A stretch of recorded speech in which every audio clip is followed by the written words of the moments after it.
Hello and welcome everybody to a surprise, at least to you, RPG Limit Break submission stream. We have a great team here, both on commentary, background, and our runners. And we're going to get started. If you do have any questions for us, anything you want us to explain, please do pop it into the chat and we'll try and answer you the best that we can. Otherwise, I think we are going to get started with this. Our restreamer is Scala Kitty, so the seed is a Scala Kitty classic. Be excited for that. I'm Natara. My co-commentators here are Penguinator and Valvalis Skunk. Hello to both of you. Hello. Good evening. And you can see our lovely runners on the screen. Who you don't see is Scratch Dragon, who's going to be one of our backup runners. He is also racing at the same time. So let's see how he does in comparison. And it looks like we're going to get started. So the interesting thing is this is one of our donation incentives for this submission, which is each character, your starting character will have quests based on who they are.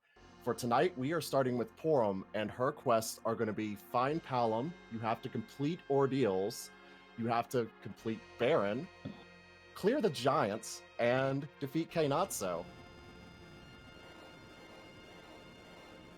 And our starting characters are Porum and Edward, so it might be a tough start for these runners. Neither of those characters are particularly strong early on. They might have to go searching for some attack items to help them out. Absolutely. And the key item they started off with is the Adamant, which, while it is a key item, so beneficial potentially to our runners, unfortunately, it is only one half of forging the Excalibur sword, which is not one of our objectives for this seed. So the only real good that it will provide is just being another key item for the list. So pretty exciting right off the bat, actually. We see 3 different routes from the different runners. It's kind of a lot of uncertainty with some of the new changes as to where people want to start out looting. We see some go to Damcene like Inven, Moonblaze, and Eisen opted for the traditional Barren Town route, whereas Flurry headed to the Watery Pass to pick up some treasure there. I believe because we were running this with the pro setting, so pro shop, pro items, the Watery Pass actually gets a little bit of a boost for the items you can find in there. So that's an interesting route. Another one I see runners do is like Eblon Castle. Yeah, and in this case, it looks like the Watery Pass is going to help, at least for the beginning, as Flurry did find a tiara in there, which is a really strong hat, which is only equipable by the women mages. So as we have Porum and she's fairly weak, that's going to be an excellent addition. Yeah, that tiara gives very high defense, which can help out just staying alive early on.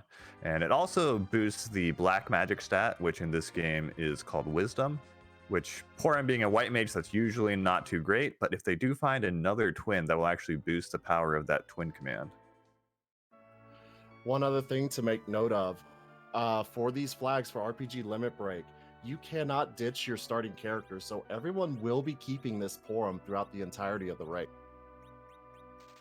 Absolutely. And one of the objectives you can see on the screen is they will have to defeat Cañazo. So you're going to see them popping into certain spots just to check who the bosses are so they don't miss an easy, early, mandatory boss.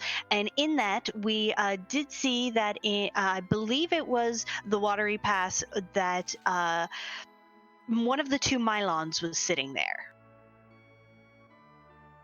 So Flurry is now on Mount Hobbs. The character he found there is Sid in his Mega Man costume. And Flurry was lucky enough to find a rune axe for that Sid, which will be pretty good damage to start with.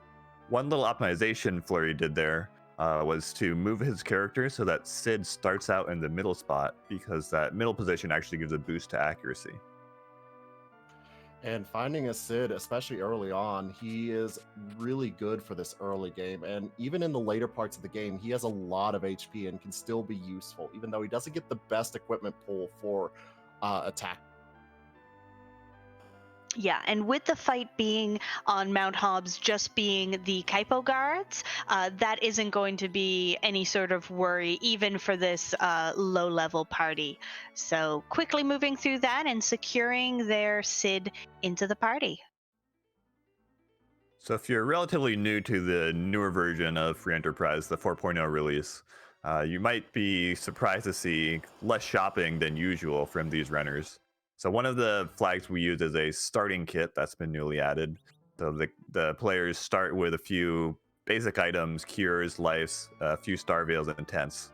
So that helps them get by the first few checks without necessarily stocking up from the shops. Yeah, we did have a lucky boss find there from Invenerable, checking the Mist Cave and finding Wyvern, who is not actually required in this flag set and can be a very nasty boss depending on what spot we find him in. So sad for us as the viewers to see that, but very beneficial and positive for the runners to find Wyvern there. Always finding Wyvern in one of those early spots, especially one that you don't have to do, is great. But we still do have to find that Cañazo, and Cañazo can be just as nasty at Wyvern in the right location. Absolutely. We also see here Flurry has moved on to Antlion, which is the easiest spot to get a key item from, and they will have to find a boss. Now, one of the flags which is on in this particular flag set makes it so the randomization safety is off.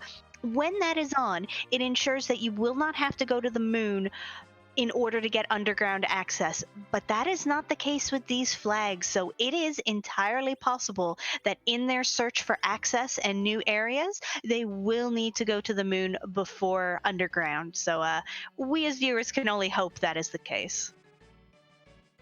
It'd be even better if they find a Rydia to go to the moon with as well. Just let's have a really squishy party. And that's a Val in Antlion. Pretty good spot for her. Not very scary, and gonna be pretty quick to take down. Only 1,000 HP. Yeah, the tricky thing there can be the evasion in the tornado form, but with Sid in the middle slot, again, the accuracy boost, he should be able to take care of that. Absolutely, and even Porum was able to get a hit off on Val in this spot. So usually you need Kane in order to stop her spin. Otherwise, her accuracy is just far too high. But as you're seeing, not an issue in this spot. Now that Sid in the middle did quick work for the Val fight. So very nice, and gets the pass. So that's a really nice find. What The pass? No, go ahead. Bahar. Okay, what the pass does is when you are ready to go face Zeromus, in the vanilla game, the pass is just lets you go to this little cutscene, really funny, see dancers with Cecil. But in Free Enterprise, the pass, when you take it to Troya, lets you go straight to the Zeromus fight. So you don't have to make that climb, descent, all the way down through the moon into Zeromus's lair. Instead, you're just brought right to him. And that's going to be really important because while we can change around the objectives with these flags as to what the win condition is, our racers will have to defeat Zeromus. Now, finishing the objectives that they currently have will grant them the crystal, which is the mandatory item required in order to make Zeromus even defeatable. So once they do complete those objectives, they will be able to head to Zeromus if they have access. However, that pass, as explained, will give them immediate access to Zeromus, so that is a very excellent find. So we see 3 runners now in Antlion Cave, pretty well synced up. Flurry might seem a little ahead, having already cleared that, now heading into Fabul to do the next fights there. But the other runners have done a bit more looting and shopping, so they'll probably even out shortly. The interesting thing about the routes is, even with different routes, it's really hard to tell who is exactly in the lead or who is in the behind until you get a little bit further in and get a clear distinction of what everyone has done. So, like you said, the runners aren't really behind, just they've done different things. Absolutely. And sometimes, especially with runners of this caliber, you don't know until the first one heads to the Zeromus fight who's in the lead, and sometimes not even then. So we see the Baron guards at Fabul. Not too tough a fight in general, but Flurry having that Rune Axe for Sid makes it extra easy. The guards do actually count as mage-type monsters, so that Rune Axe does quadruple damage. Just a couple swings and they're gone. Yeah, and getting some extra necessary levels, which is really nice.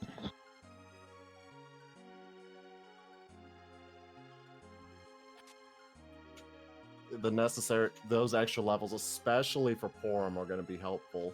Porum, while she isn't the best white mage, she does have a couple small advantages where she gets Berserk a little bit faster than Rosa. She also gets Exit naturally, so those extra levels early on are going to be immensely helpful for this party. The one thing she doesn't have comparatively to Rosa, though, is her HP growth is really quite awful. So, yes, the extra spells do help early on, but it can be a struggle to use Porum as a character if you don't know how to use her. So, I don't expect any problems from any of these runners, however. So we did find the rat tail for Flurry from completing the Fabul Castle. So that's a key item you can turn in at the Adamant Grotto, but first you need to acquire the hook as well in order to access that grotto. So that'll stay in the back pocket for now, and we'll turn it in probably a little bit later.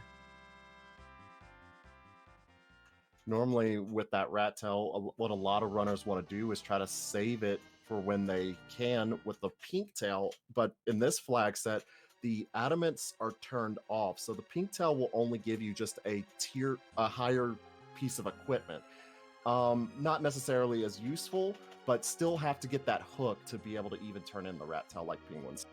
Absolutely. So if they have to go there to turn in that rat tail anyways, then they can get that extra added really good armor or gear. However, the pink tail, especially where it's not the adamant armor, is just not worth it to go out of the way for in this sort of flag set. So they kind of have to hope for the best. Otherwise, they'll just turn in the rat tail if they even need to do that. So I'm interested in Flurry's routing choices now. So traditionally, typically most runners probably would have done more shopping at this point before gearing up for the slightly harder fights. But I guess perhaps with that starter kit in place, with those basic starting items available, Flurry just opting to go directly into the Baron Inn fights, which the second fight can be a little bit scary at times. But the nice thing here is you will get another character, so going up Ordeals, which is required, that character will get some experience if he can get through this Baron Inn. With a Sid and the Rune Axe, shouldn't be too difficult, but it'll depend on what this second boss is. Yeah, the first boss may have fairly low HP, but yeah, again, depending on the boss. It's the Calcabrina.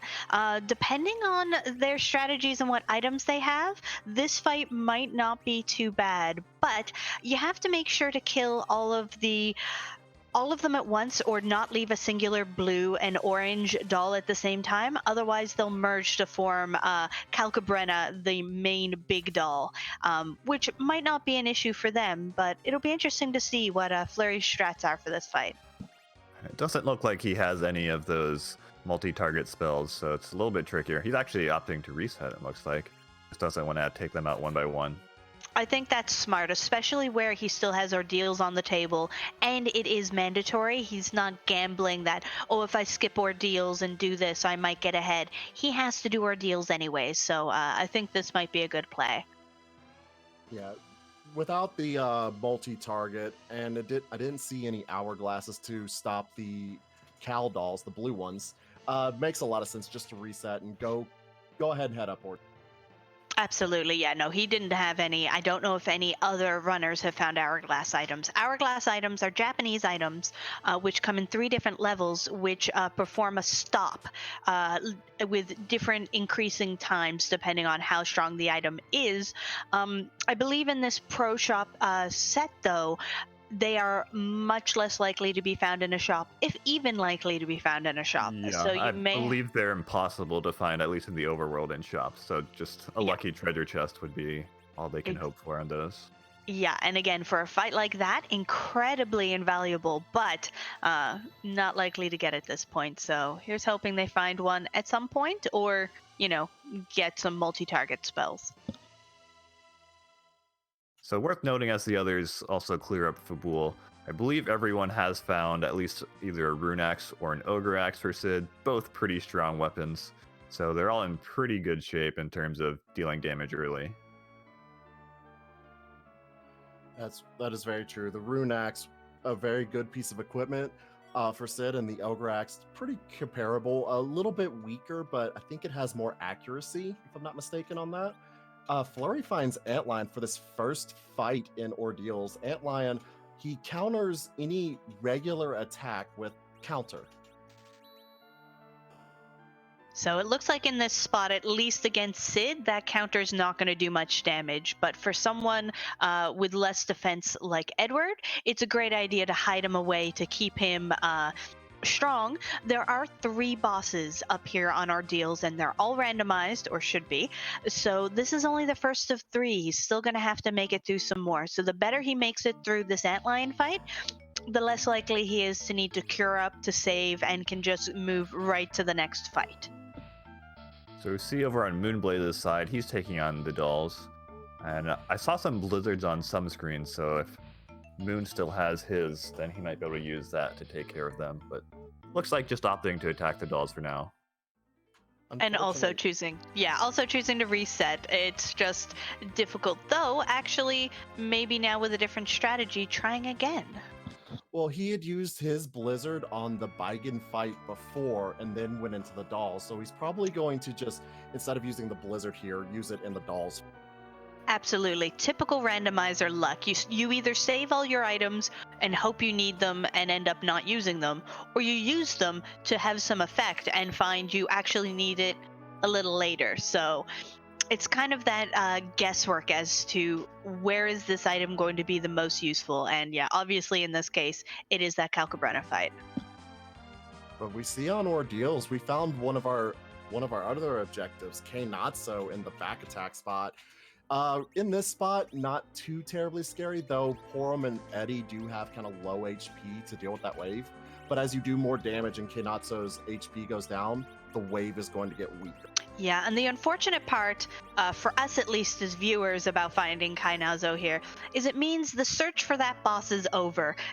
Finding and defeating Cañazo is the only find a specific boss objective, so with him defeated here, it'll be done. That objective will be completed. So good for runners, sad for viewers. And so we do see Moonblaze Wolf take down those dolls with the Blizzard. And as a reward, he gets the Sand Ruby, and also the character Yang joins his party. And chat mentioned earlier, in that bed, which you use the Sand Ruby to get the character, is a certain mop. So that is going to be really excellent for Moonblaze, especially at this point. So the mop, or Fu as we know him, he is an interesting character. In the vanilla game, he comes with all your white and black magic spells and 1900 HP. But in the randomizer, instead, he starts with 500 HP and a handful of spells. And at every time you defeat a boss, he gets 3 more spells and another 100 HP. So it's going to take a bit of time to power him up, but since Ordeals is required, that's 3 more bosses, and with that Baron in, another 2. Yeah, absolutely, because it counts the boss fights even before you recruit him, so he will come with more spells, and it is completely randomized what order he gets the additional spells at, so his first 3 spells could be quite useful ones. Unlikely, but it is possible, so chances are he's much better than he was had they found him a little bit earlier. So to get more of those spells, Moonblaze is going to take on some of those easy bosses. I believe that's a Wyvern at the Mist location. Which at that spot, it's probably not too hard just to defeat the Wyvern before it can get a Mega Nuke off. I think a quick attack should take it out pretty quickly. Doesn't look like... Ooh, there's some decent spells in that Foo's. Got some stuff there. Also, to note, Flurry is the first person to complete an objective. So, one step closer to victory. Moonblaze does take a wipe to that Wyvern. Yeah, unfortunately the Fu doesn't have any of those instant cast spells. So he's trying to queue up a Fire too, but the delay on that's a little bit too much. Absolutely. Instead, putting up a Star Veil, another Japanese-only item which casts Wall on the person who uses it. So, since the Wyvern's Mega Nuke is still intact, it is going to attack everyone else, but Fu survives unscathed somehow due to that very handy wall. Inven did manage to fight his way through those dolls and will also be getting his Sand Ruby, so very good for him as well. While Aizen, on the other hand, is now fighting his Cañazo, so he will be the second runner to complete an objective. Our Ordeals was very, very loaded today. Besides being a required objective, it had Cañazo, which is one of our objectives, and then the D-Mist. The D-Mist is interesting. In the vanilla game, it's the first boss you fight. You find out it's tied to Rydia's mother. In Free Enterprise, because we are not allowing our runners to have an easy time and have key items for free, sometimes you have to kill that D-Mist and then go to Mist Village and talk to Rydia's mom to get a key item. So Ordeals very, very loaded today. And the key item, I believe, was the Legend Sword, which, although it's not essential to use that to forge the Excalibur in this particular settings, if they do find a Cecil who is now a paladin due to completing Ordeals, then it will be quite a boon to get that very powerful sword. On top of that, when you forge that Excalibur, it unlocks Kokol's Forge as a shop, which contains some of the best items for your party. Yeah, that shop is completely randomized, but it can be just randomized with such good items. It can be totally worth it. And let's see what Rydia's mom has for us today.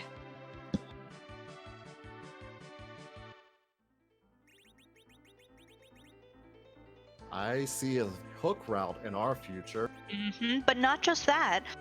Hopefully he'll remember that he has the rat tail, so can check that now. So sorry for any pink tails we find. They are very likely not getting checked.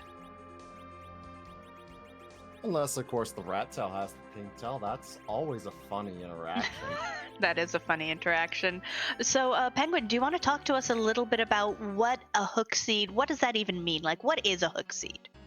Sure. So typically, one of the main goals of the early game in Free Enterprise is to make it to the underground. And there are two ways to do that. Either use the magma key to unlock the well in Agert and just fly directly down, or you might not find the magma key and instead you might just find the hook. And there's kind of a secret back entrance in the story in Eblin Cave. And so our runners can take that route. However, not only is that a much longer route, having to walk through several screens, but there are also two rather tough bosses on the way, which the runners will have to take down. Like you said, those two bosses there, they could either be really mean or really friendly. It just depends on what happens. We still want to see what that rat tail gives us, because it could be the magma key, a fun way to get it, but there's still a lot out on the board for our runners.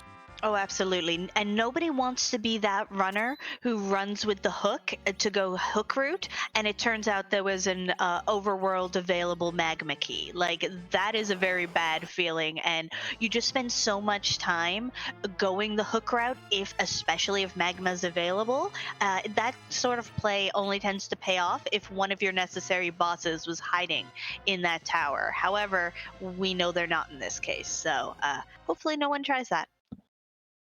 And with Fusoi available in the overworld, the hook bosses probably aren't all too hard, as Fusoi is very powerful at this point, and by the time they get there, he'll have access to a good portion of his spells, if not all of them. And we're seeing Fu do some work for Moonblaze Wolf and Invenerable. They both have Fu when they're going up Ordeals, whereas Aizen and Flurry did not. So you see them clearing this much, much faster. Also worth noting, at least on Inven's side, is that Porum has now learned Berserk, which is one of the most important spells for your white mages. If you give the Berserk status to one of your physical fighters, then they automatically attack at a pretty much significantly faster rate and also increased power than they normally would. So it really increases your damage output when you can start using that. Yeah, there is also a Japanese-only item called Bacchus, referring to the Bacchus wines, which gives the same effect if you use it only on yourself. However, again, I don't think we're likely to find those in shops on this flag set, so they would have to find Bacchuses in a chest somewhere. And the further they get in the seed, the less they are going to be checking those chests. And I believe the Bacchus wines occasionally can show up in some of the later shops. So that basically the shop settings allow the underground and the moon shops to have slightly better items. But I believe it's not guaranteed, just sometimes they may be there.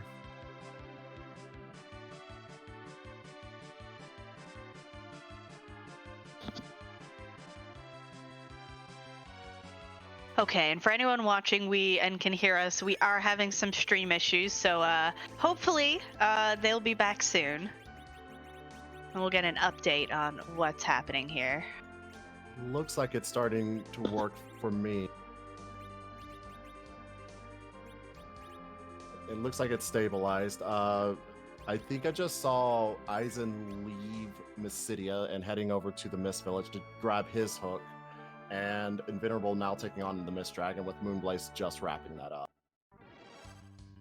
And I didn't see what Flurry picked up from turning in that rat tail, but it looks like he might be headed somewhere, might just be shopping before heading to that hook route. He did drop the hovercraft off in preparation for doing that. It looks like he's gone to Baron Inn, actually, and so I would assume from that case that he did not find the magma key from that rat tail.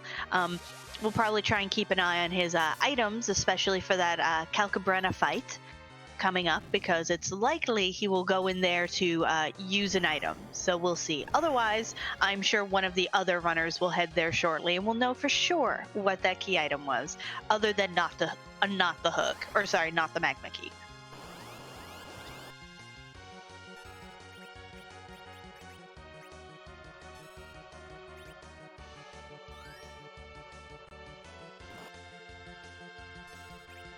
All right, so we'll see how Flurry takes on the dolls now in his revenge fight.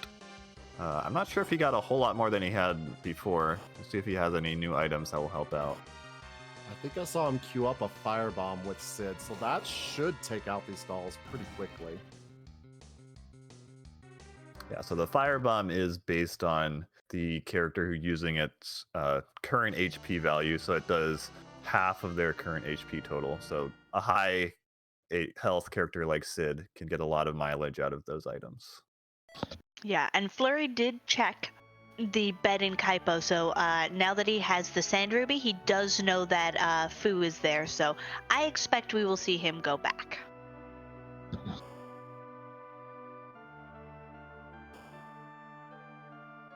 We're all watching so eagerly to find out what this item is. Oh, an Hourglass 1! So, again, a useful item, but not a key or necessary item. And with that, I believe we have all of our overworld checks done, so we are going to be doing a hook route. So with that hook route, like we mentioned earlier, there are 2 bosses you've got to defeat. One of the other things with the hook route, as you're diving down, normally you would find Edge there in the vanilla game, but because everything's randomized, you will find another character, and that character could be very potentially useful.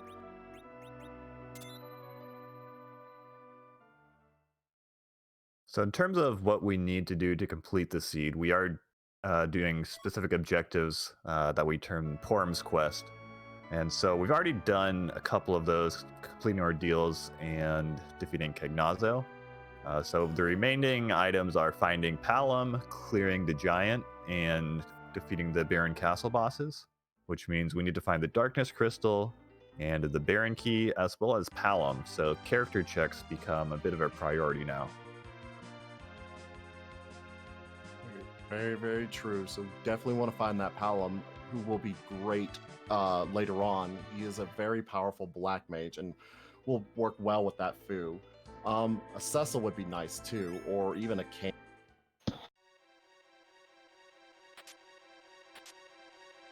Yeah, we lovingly have called Palom our Quake Kid or Quack Kid, referring to his Quake spell that he learns quite early. And yeah, that Quake is one of the strongest spells in the game. It does pretty high damage and pretty quick cast time, and as well as hitting all enemies on screen without any penalty, as some multi-target spells would have.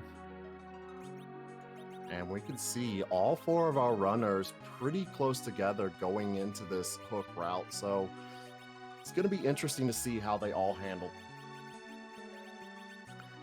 So you see a lot of chests are in this cave. However, there is one trapped chest, which means if you open it, then you'll be stuck in a fight against 2 stalemen. And typically these days, most runners don't want to bother with that fight. It's not a whole lot of experience, and even if it's not too scary, it's generally not really worth the time. So I think we'll see all these runners just walk right past those chests. And we have Pain Man at the Ruby spot. Pain Man, or the Dark Knight that you have to fight on top of Ordeals. That is not going to be a fun fight to get through. No, not at all. That's one of those really mean fights that can be there.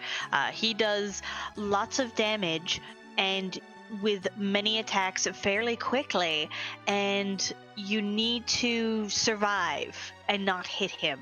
But with the amount of damage, it's basically going to be up to Porum to keep everyone healed, or, Sid or Fusuya's HP. Yeah, so actually at the second fight here, that's the Vanilla Rubricante spot, the Dark Knight Cecil or Pain Man is not actually as bad as you might think. The damage is, I think, less than 1,000, so that means Sid and Fu should at least survive a hit. And it's also not quite as fast there. It's actually worse in the first spot, which is typically an easier boss. This is very true. Ruby not having the highest of attack stats, so his wave attacks not going to do for Dark Wave. But the that first spot still could be something really nasty. So I believe Aizen, it looks like he actually skips the Baron in, unlike the other runners. So he, on the other hand, did not have the Fusoya ready to tank that Darkness Wave. So he's actually backing out and going to complete his Baron in and get some more characters. Probably also hoping that this Baron in is going to lead to a Magma Key, so he doesn't have to play with the Dark Knight. So we see in Veneril fighting these Mad Ogres. This is also a trapped chest in the Tower of Babel here. This one is more popular because it's worth quite a bit more experience. So a lot of runners do opt for it, although Flurry and Moonblaze decided to skip it, seeing that Pain Man and knowing that they could probably take it on without the extra levels.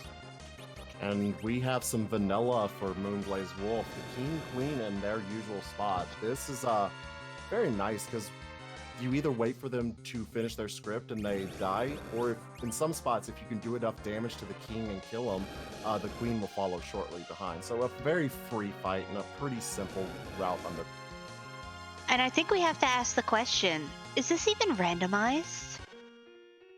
Because this is their vanilla spot.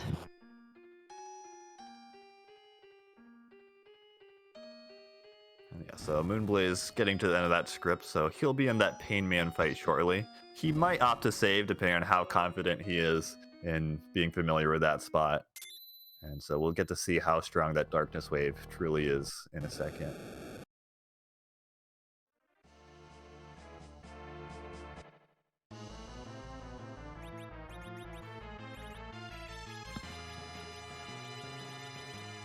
And Flurry is now catching right up to Moonblaze Wolf, getting into that King Queen. Invenerable not very far behind. Aizen just finished up the Dolls fight, and I believe he used that Hourglass he got from the Rat Tail. Oh, so Moonblaze Wolf not actually taking any chances here. He had a Cursed Ring from before, so he gave that to Sid, and that is what we call agility anchoring, essentially by making his middle character slower. Because the battle system in this game, all characters move at speeds relative to that middle character, making Sid slow effectively makes his other characters act faster. And by putting Edward in the top slot, it guarantees Edward will take the first turn in that scenario, so it lets Edward hide very quickly. And of course, if he's hidden, he's safe from those Darkness Waves. So there's no way he can lose this fight now. Yep, and I believe that's the third attack. Yep, so gets through that fight with no problem. Fu able to tank it very well, and Yang and Sid both having good HP and a single cure 4 from Fu, making sure they all live. And we did see only 300 to 400 damage per Darkness Wave, so at 3 waves, the Fusoyas here will actually survive without doing anything.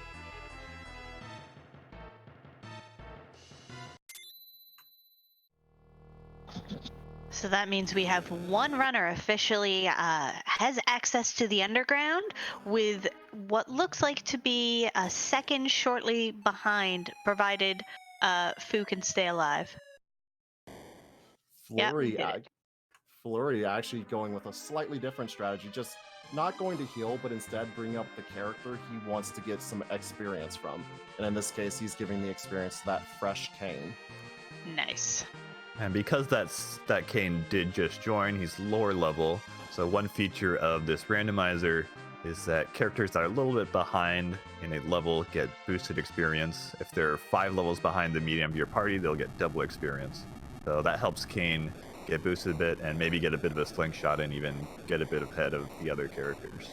Absolutely, and in this randomizer, this particular flag set, Kane does, like, characters like that get the same amount of experience no matter how many characters are currently dead or alive. It's just you don't get experience if you're dead. So in this case, Kane didn't get any bonus experience, but he did just get experience by being alive. So that is, important.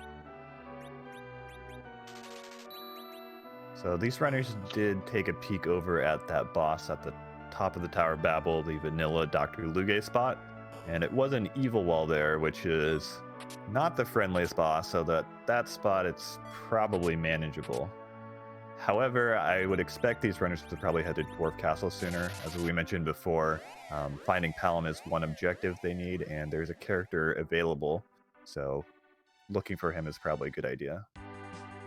And Moonblaze Wolf showing off one of the other things that is in this randomizer. Not really important for gameplay, but there's this dwarf over in Tomura that has a job.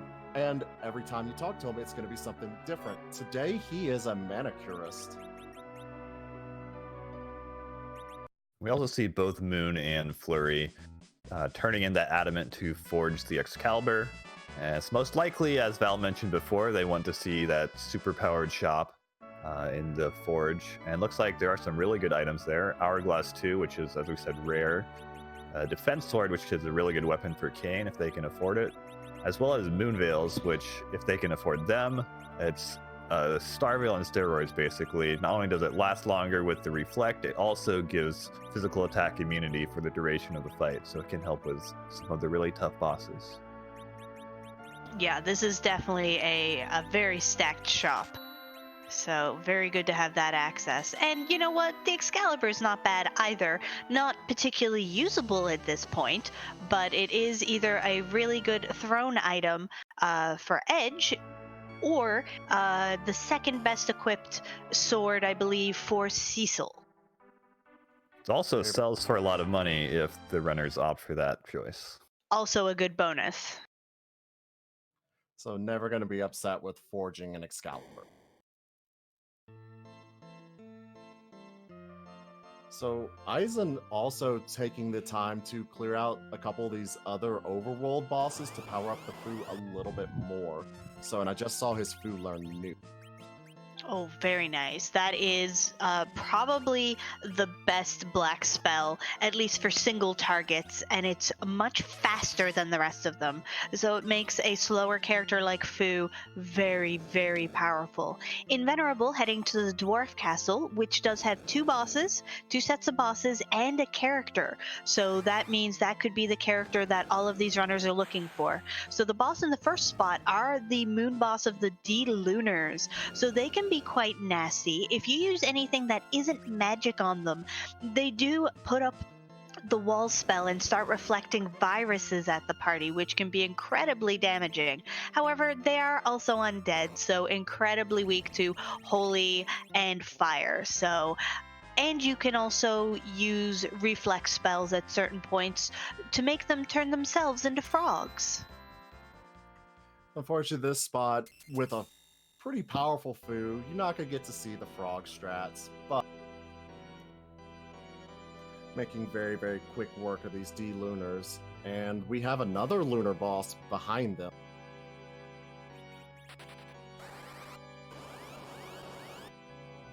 And Rosa.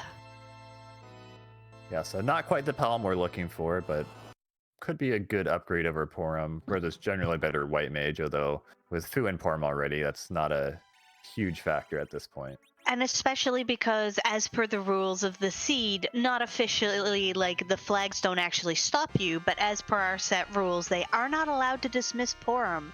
So, I don't know if I'd take Rosa at this point. I would to replace Porum, but in a situation where you have to keep her, If I'm not mistaken, the spoon flag is not turned on, so Rosa could be a potential swap for that Ed. Yes, you are correct. So not only is the no adamant's armor flag turned on to get rid of all those adamant armors, the spoon flag is turned off, meaning the spoon remains only a throwable item, doing a guaranteed max damage on whoever it's thrown at by edge, rather than being equipable as an absolutely amazing weapon for Edward.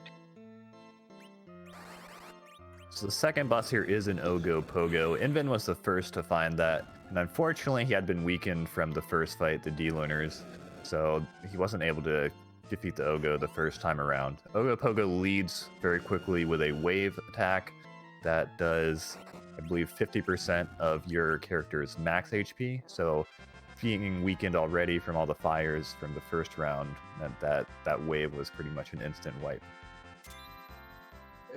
Correct. Ogo Pogo is going to use 2 waves, each one doing a quarter of your max HP. So Ogo Pogo, no matter where you find him, is always kind of annoying and can be really dangerous. It's why he has been very lovingly nicknamed No-Go Pogo by the community, or the Nope Rope. And so at this particular spot, the stats aren't too bad. 3,000 HP means that one nuke from Fu will very easily take out the Ogo in one hit. So it's really just a matter of having enough HP when you get into this fight in this particular scenario.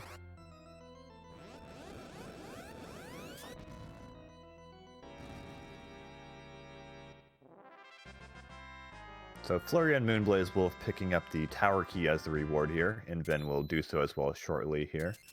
And so that makes the Tower Babel a pretty enticing option now, with both the regular check at the top as well as the cannon room from the tower key, both yielding potential key items for pretty quick checks overall with those two combined.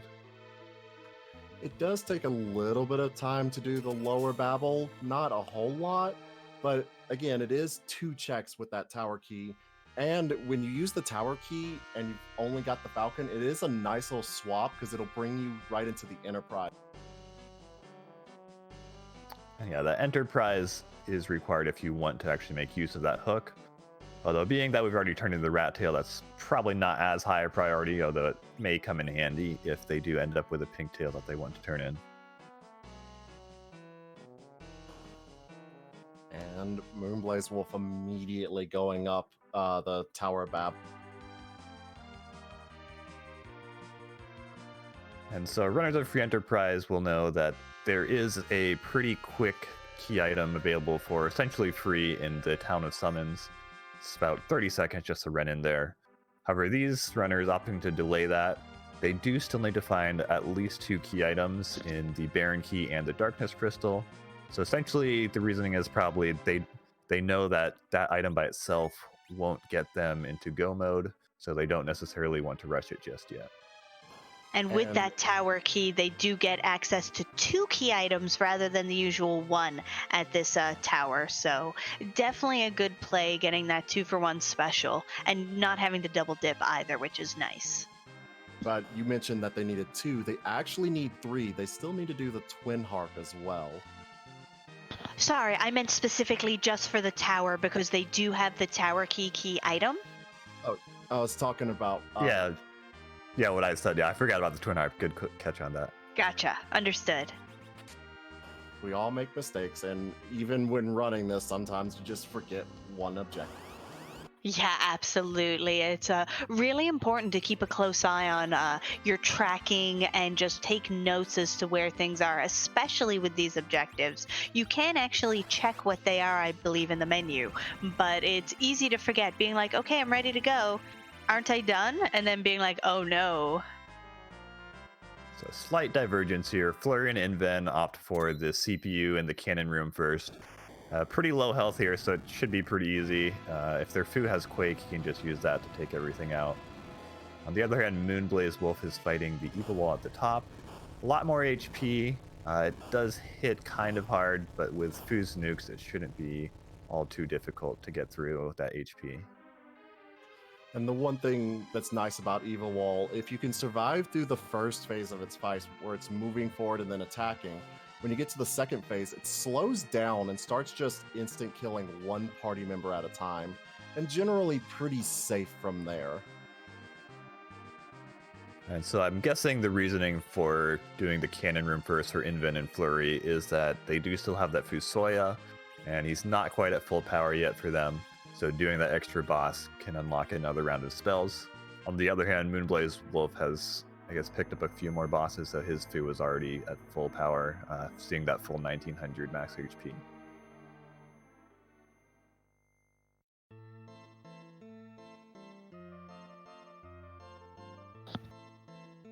Now, while we get... Oh, no, you go ahead.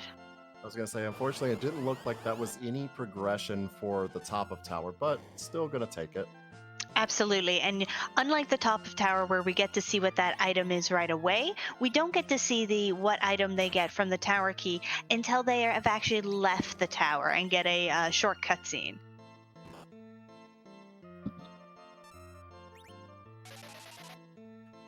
And Aizen starting to make his way through that upper Babel, just wrapped up the Mad Ogre chest that Invenerable had done on his route down. So still a little bit behind, but making up that time pretty quick.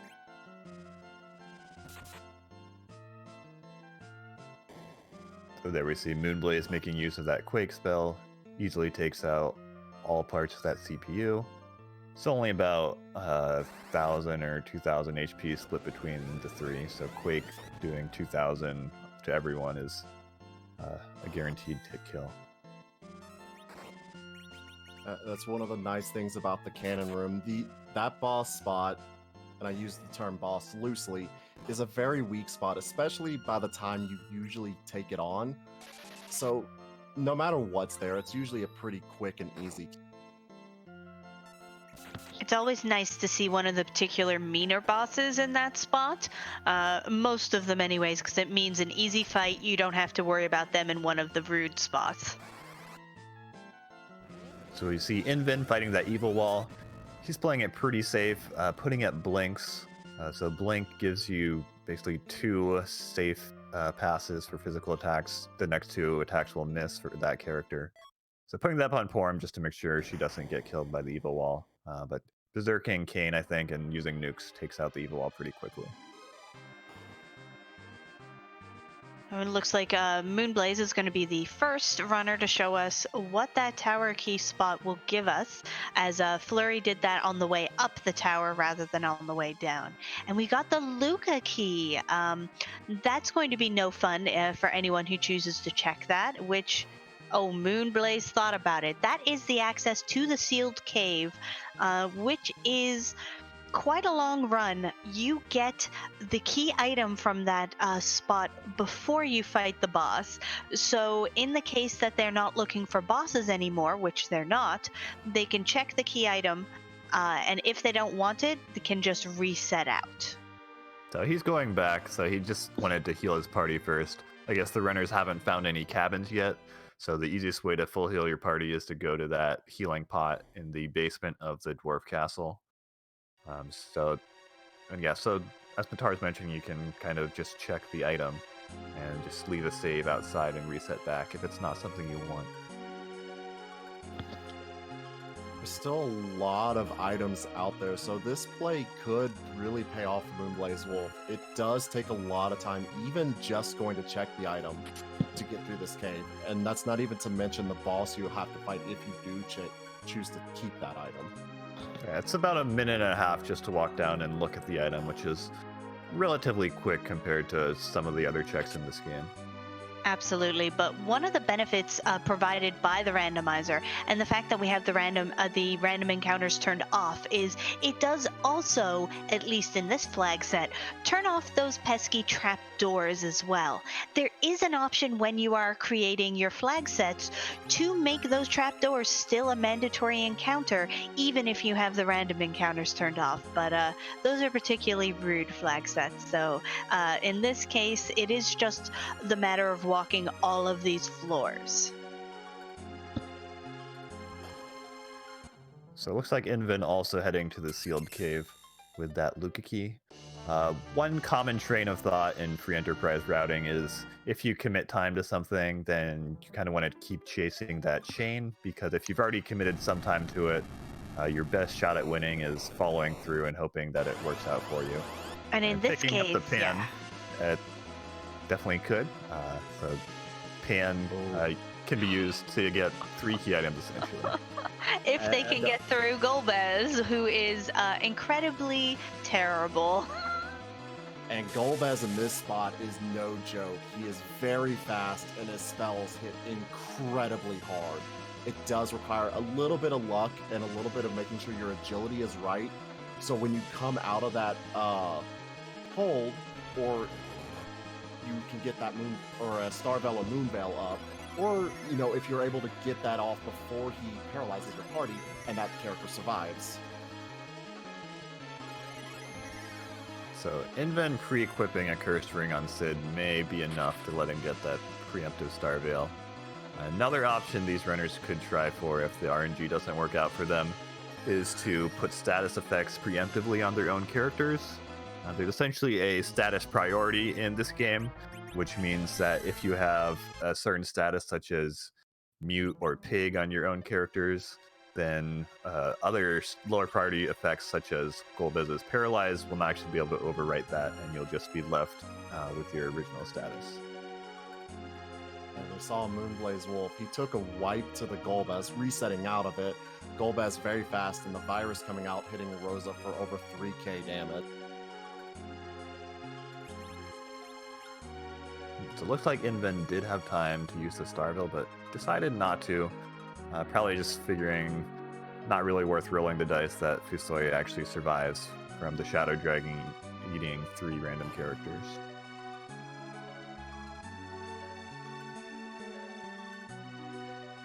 And I think Moonblaze Wolf is walking back out a little bit and trying to run into an encounter to be able to set up his party for the Golbez fight. So it looks like he's going to probably kill off some of his characters. So basically, if you kill off your own characters, then Golbez doesn't get to pick which ones live, and makes it easier to get your Starveil up on the proper character.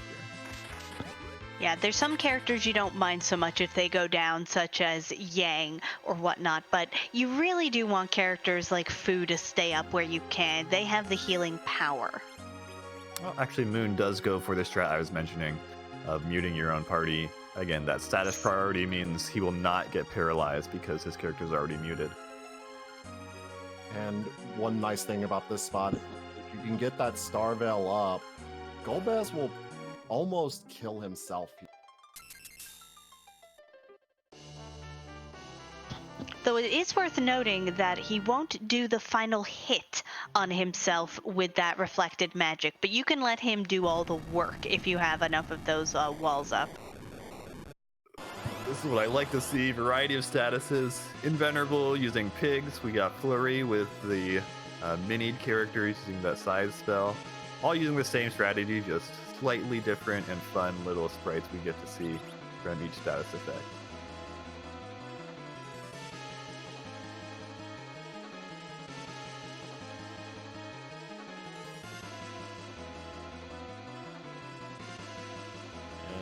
And Invenerable, Moonblaze Wolf, Flurry, all going to be in this Golbez fight. roughly around the same time. So pretty nice to be able to see the different strategies. Well, same strategy, different variations on it in one race.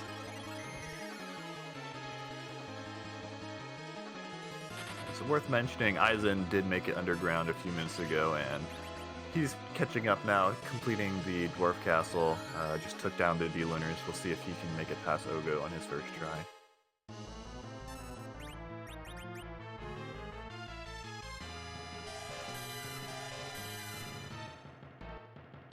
And there's the Star Veil for Moonblaze. Gets one on both Sid and Rosa. So just gotta either recover or just let Golbez beat himself up and then get that final hit in. Yeah, with those walls up, especially with the amount of damage he's doing, yeah, probably best to just let him hurt himself. Good strategy to try and get people up, likely trying to get walls on them as well, so they can also share in the experience that will come from having to do this fight. It's kind of up to personal preference. I'd actually opt to not bother lifing people because typically it's hard to get that Star Veil up before the spells actually go off, and if there are more targets, then Golbez might not necessarily hit the wall. Absolutely.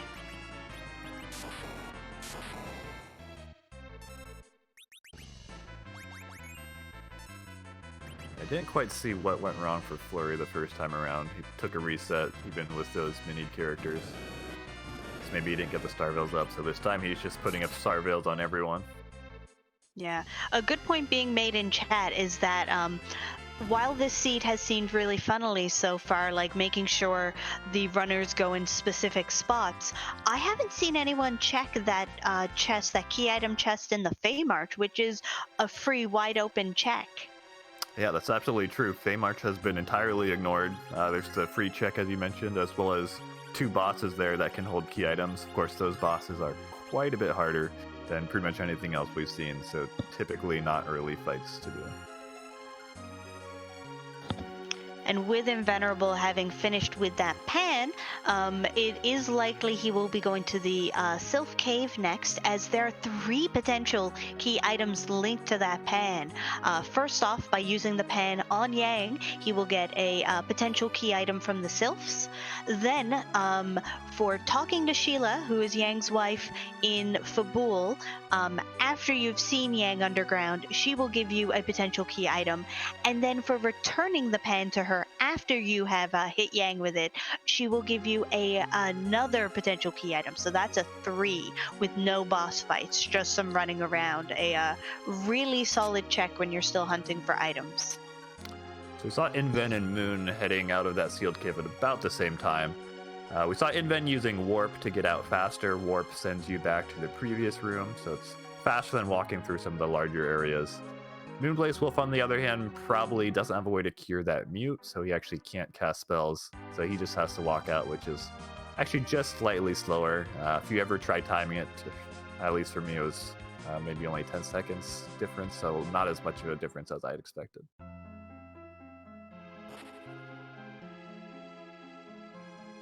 And Invenerable, the first of our runners with that pan, hitting Yang in the head. And there's our pink tail. Which will most likely go sadly unchecked, as he has already checked his rat tail for its swag. It is still a key item, though.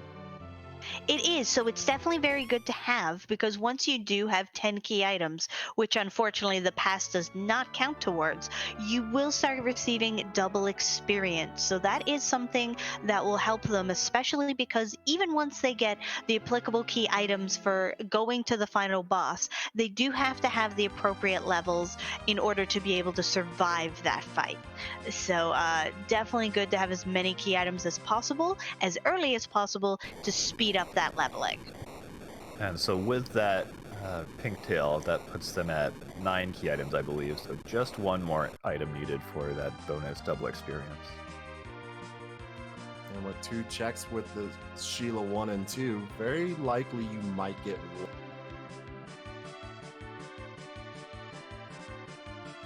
And We get the Baron Key, which is one of our required key items, and a Dragoon Helmet, which is a really nice piece of equipment, both for Kane and Sid. So we'll almost definitely see these runners heading directly to Baron Castle. As you said, it's one of the required objectives. It also is a potential character check that could yield that Palom that we need.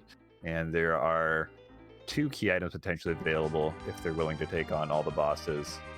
The Odin one can be a bit harder, and that one is not required. Just to note, Moonblaze Wolf did turn in that pink tail and got a Masamune from. That would be useful if any of our runners had edge. You just gotta sell the Masamune, and Edge will maybe potentially show up. Yeah, exactly. There's no better way to get a character you want than to sell their best gear.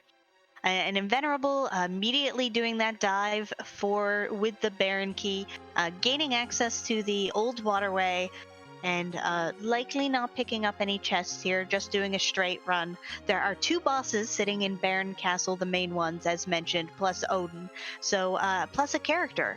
So it'll be interesting to see whether this is the Palom we've been searching for or not. Plus, sorry, go ahead. I was gonna say also, since our runners have been underground and even taken on that Golbez at Evil Wall, his levels are gonna be fine, and he's gonna get through those first 2 bosses in the Baron Castle very, very easily, and probably not gonna look at Odin. Absolutely, and not only that, as has likely been mentioned, liberating Baron is also an objective. So Baron Key is one of those mandatory go mode items for this seed. So the first boss in Baron Castle, if I remember correctly, is either Rubicante or the Elements. So no troubles there. Vulnerable to nukes. Probably the easiest way to take it out. Only 4,000 HP, so 1 nuke should be enough. And it is the Ruby fight, so going to be pretty quick with the nuke. Ruby can be a little annoying to deal with. He will cast Glare at one party member, and in a lot of places, just going to straight up kill. Yeah, so it is kind of nice to find Rubicante there as opposed to being on the moon somewhere where much higher HP and probably higher magic power can be a lot of trouble in some cases. And we have Water Hag or the Fabul Gauntlet. Let's see which it is. Oh, it's Water Hag. Boo. Well, Water Hag actually in this spot is kind of annoying, especially with your levels. A lot of times you could just one-shot this boss, but now you have to do 3 hits on it. And I'm hoping for that 3rd hit to be a kamikaze. Looks like Inven not treating us for that. So one little tiny optimization is a few of the bosses, specifically the ones at the 4 spots, have a slower death animation, which we'll see in a second, than all the other bosses. They kind of crumble their sprite away. However, if you use a kamikaze for the killing blow, it gives them the regular death animation instead, which actually saves a few seconds just not having to sit through that. And any frames we don't have to sit through are good frames. Let's see who our character is. Nope, not the child we are looking for. I bet anything that Palom is hiding in the giant, which thankfully for our runners is a mandatory objective. And there's still the spot on the moon that our runners need to check, and the package is potential as well. Oh yeah, my personal call is that it's going to be in the giant. Just saying. Yeah, could be in Zod as well. There are 2 characters blocked behind that Earth Crystal, which we have yet to find. Oh yeah, I forgot about Earth Crystal. I'm used to having that done on the overworld. But a lot of potential checks for that Palom. He's guaranteed to be somewhere in the seed. It's just where is he and when are we going to get him?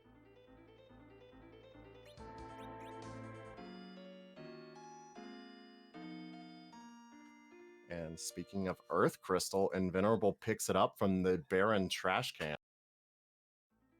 But with that tent, he's most likely going to head back in for the basement fight against the Odin spot.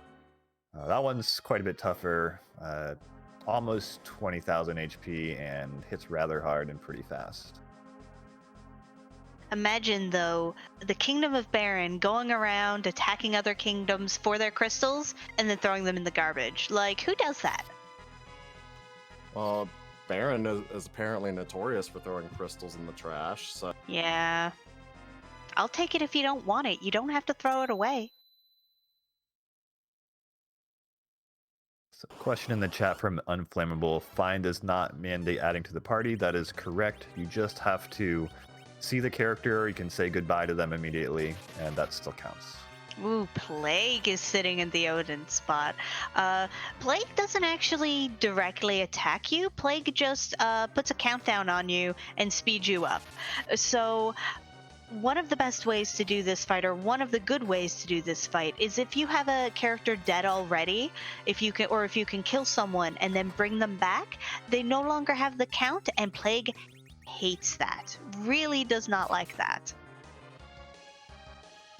Alternately, it looks like Invenerable is going to go with the strategy of, with a little bit of agility manipulation, your characters will move too fast. They get their turns too quickly for the count when it hits 0 to actually kill your character. Yeah, unfortunately, the damage is not great just yet from the fighters. Would be nice if Kane had a spear, perhaps, but I think he's just using an axe still. Plague is actually weak to what's termed either the air or throw elemental, which is basically any long-range weapon or spears get double damage. Or if you wanted to really scrounge up the money, there were those defense swords for sale in the Kokol Forge, but I don't remember if Invenerable forged that Excalibur. I think he skipped it, which kind of let him catch up to the other runners, skipping some of those extra underworld checks, just relying on the existing power of his parties and using that foo. And speaking of that power, Invenerable has, in fact, defeated Plague. So let's see what's sitting here.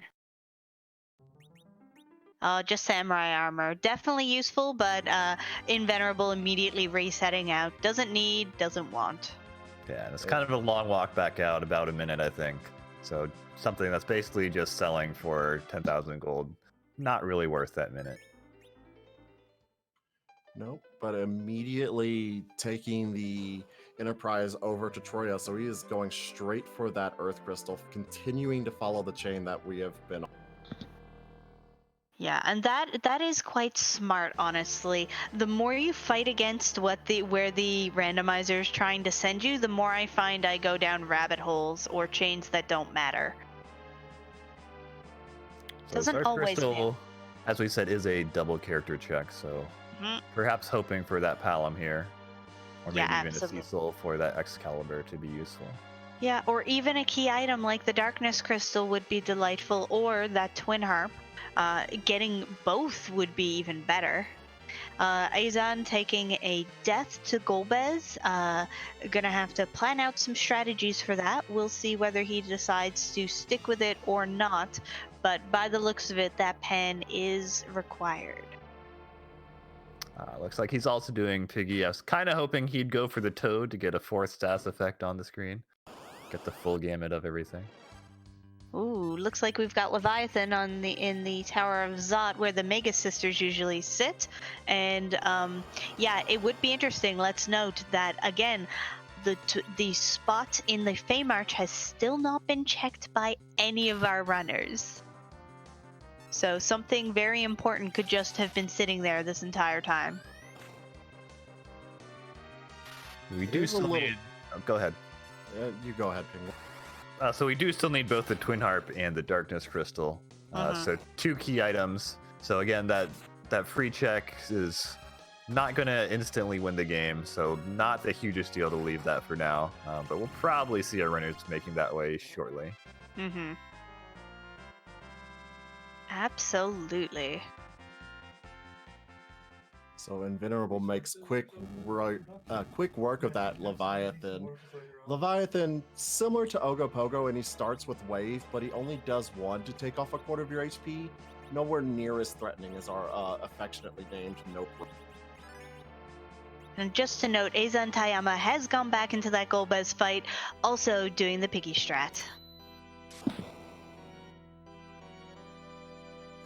Our first character in Tower of Zot is Rydia. At this point in time, Rydia, as much as she is a fan favorite and one of my personal favorites, just not going to be worth the time investment.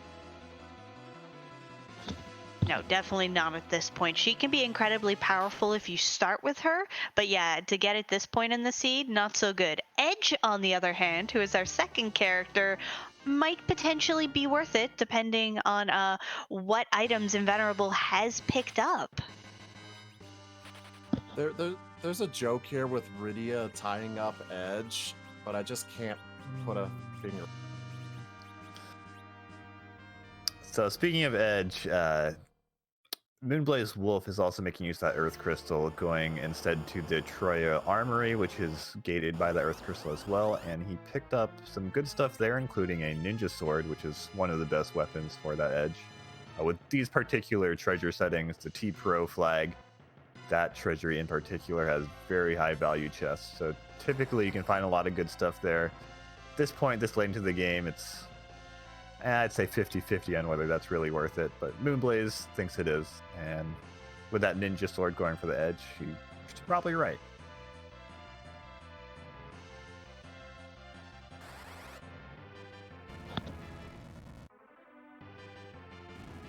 Yeah. Dr. Luge in this spot is just going to be a joke. Look at that Quake. Beautiful. The beauty of Quake.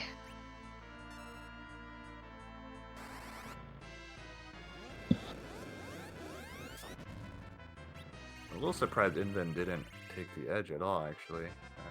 Even without levels, Edge can get a lot of mileage, either throwing weapons with that Dart command, or just picking up some of the better swords, such as Ninja Sword, or I think we saw Mursame or Masamune before. Yeah, absolutely. And especially with Yang in the party, because Yang can be really good with the levels, but he focuses on levels rather than gear, and Sid focuses on gear rather than levels. And I tend to like one or the other rather than both, but again, it could work out well for Inven and his strategies. Speaking of, he did just get the Twin Harp, which is the key item required for one of our objectives. So we are likely going to get some music now.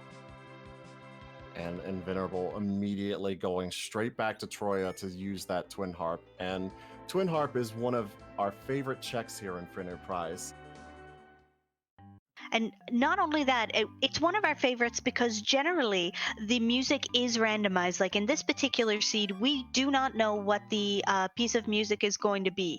However, as a potential donation incentive for RPG Limit Break, we can offer some custom, not already in the randomization tracks that can be voted on by the donators. So it is always a big fan favorite.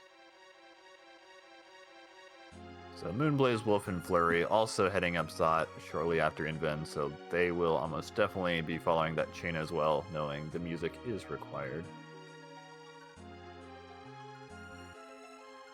And just to note, this chain is all started from that Dwarf Castle check, getting the tower.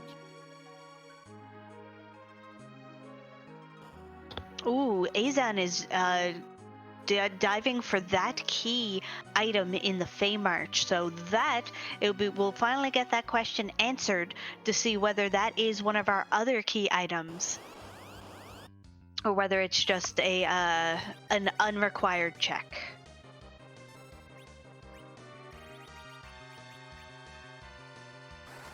So this first fight against the Dark Elf is actually a kind of scripted fight. You're required to lose. However, you do get a chance to kill off your own party members, which actually makes it faster than just waiting for Dark Elf to take care of them for you. And it was a Mazamune in the chest, so not a required check. However, the two bosses here in the Fey March could also have key items, so Azan will likely check to see who is in those spots, because if they are easier ones or ones that he feels he can defeat with his party, he might attempt that to try and get those key items. And with our knowledge, that lunar boss is going to be the Pale Dim in the Asura spot. Pale Dim not going to be too bad. And the other one was the Magus Sisters. That one could be rough, but I believe they still have the Rune Axe. Now let's just stop talking for a second, see what that music's gonna be.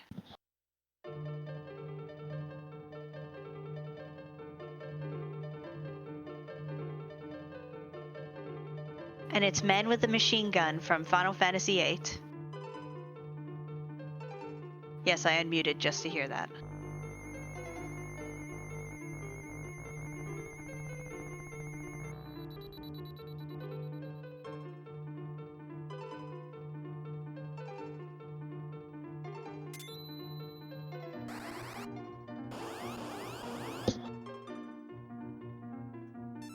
But speaking of the Alt Gauntlet, Oh, rude. So one of the optional flag sets that that has been introduced in the most recent version of Free Enterprise and is new since this game has been last showcased is the alternate Fabul Gauntlet. And what that does is whichever location the Fabul Gauntlet boss set shows up in, rather than using the default enemies from when it's located in Fabul, it takes from the random encounter pool of the location that boss fight is found in. So in this case, all of 6 of the random encounters will be pulled from that Cave Magnus. So depending on where this Fabul Gauntlet sits, that can make for quite a challenging boss gauntlet, outside of the fact that you just have to spend the time fighting 6 different fights. Can also make it so that we hear about 2 minutes of music instead of the usual 10 seconds. Bonus, in my opinion. And we promised this was a completely randomized seed. This was not manipulated to get you extra music, as much as we would like to do that. this seed is actually showing off a lot of the things that could potentially happen during a run. A lot of checks that people like to skip, such as the Sealed Cave and Tower of Zion. Absolutely, and we have made the twin harp flags are as an objective are in every single flag set that we will be offering for RPG Limit Break, to guarantee that no matter what our runners have to look for, music will be one of the things they have to do. So rather than having to arrange for someone to check for it, it will guarantee music. And that Darkness Crystal, very nice. That is our moon access and our giant access, which is required. That is the perfect thing to see at the end of this chain. Yep, because I believe that is the last thing they need, which is clear the giant. Everything else has been... Oh, and Palom. So not only does that give them access to the giant, which they have to complete where a character is, now they have access to the moon where another character is. So Palom has to be in one of them, unless he's in the package, which would be incredibly rude in this flag set.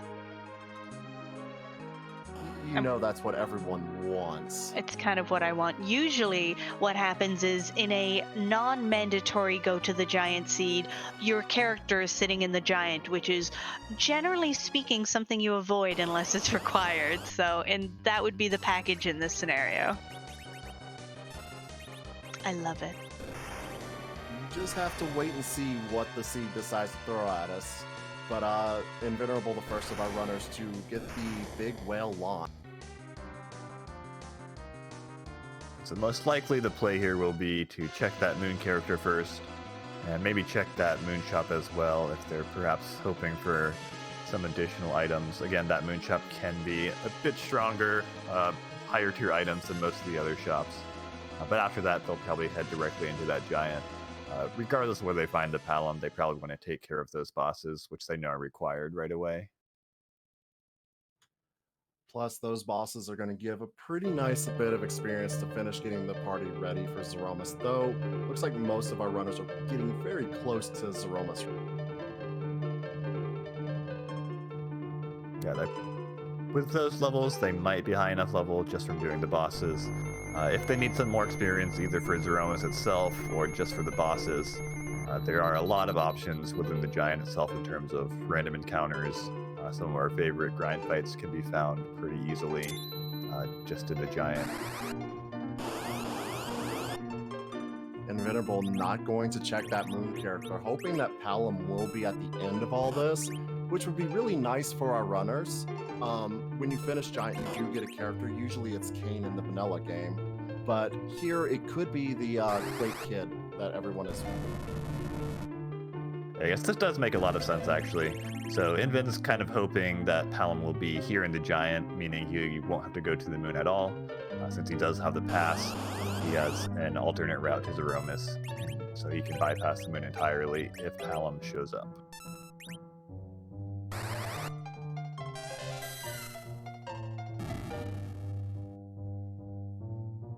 Yeah, that would certainly be ideal, but we'll see. And now we have to see what boss. Oh, that's great. Dark Imps are the boss here in the Elements spot, and if Invenerable has that Hourglass 1, this should not be that bad. Yeah, so Dark Imps are one of those bosses, again in quotes, that are vulnerable to various status effects like the stop from the Hourglass, or various instant death or status effects, as well as weak, which Inven opts for, which puts them down to 1 HP, or single digit at least, so that they can be finished off with one more hit. I'm guessing Invenerable is actually going to grind these a little bit. So there are some life glitches in this game where you can revive a dead enemy to get an extra round of experience.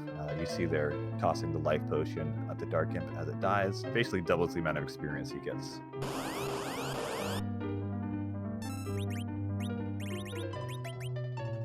And in a spot like the Elements, where it is a lot of experience, being able to life glitch, especially 2 Dark Imps, is going to be really, really nice for getting that party ready for the final fight. Zeromus notoriously can be very difficult. One thing we might actually see is a slight variation on that.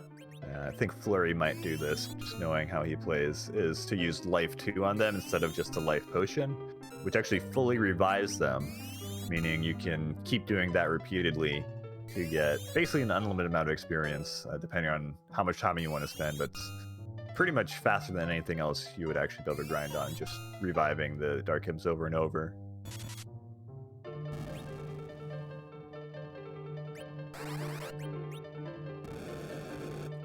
Moonblaze Wolf is now our second runner to get his Darkness Crystal. I wonder if he is going to make the call to check the Moon character first or go straight into the Giant.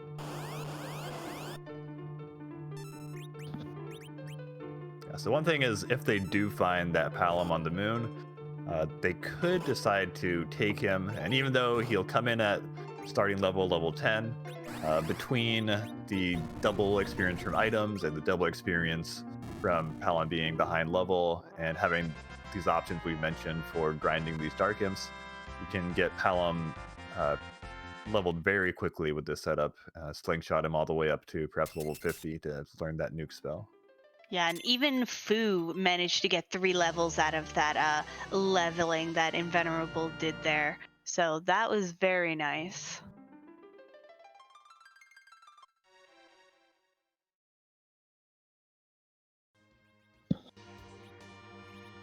Inven going to play it safe, go back, heal up and save before the next fight. CPU spot, not quite as beefy in terms of raw HP, but still a very dangerous spot potentially, depending on what boss is there. So definitely a good idea to go ahead and save there.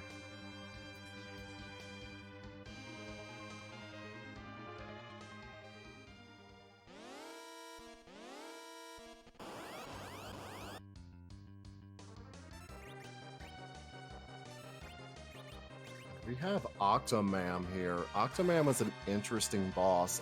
Only does physical attacks. As you do attacks to it, Octoman will start to lose arms. It also will lose some of its attack power and speed. Yeah, shouldn't be too bad. So illusions were for sale, I believe, in Tamra.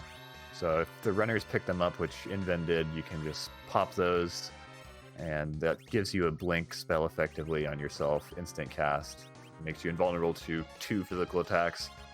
So pretty much keeps you safe from the Octomom and between Fusoya's attacks and maybe a Thunderclaw on Yang if they have it.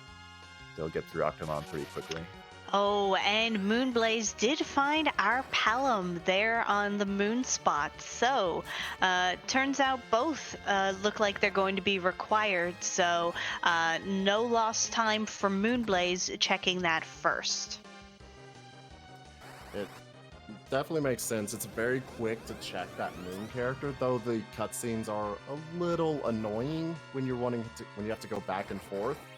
But since all he has left to do is the giant, it really isn't any sort of loss to him.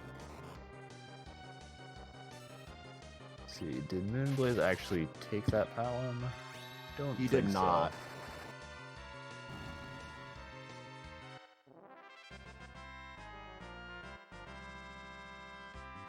Invenerable wrapping up the giant, taking out the Octomam very, very quick.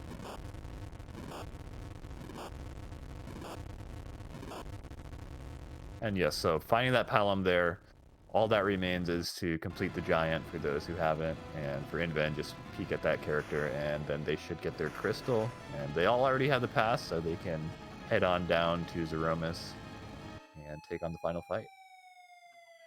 I am very happy to see Cecil at the end of the giant, simply because Cecil is a very powerful character, and if you can get him going, he can just out damage pretty much the rest of your party.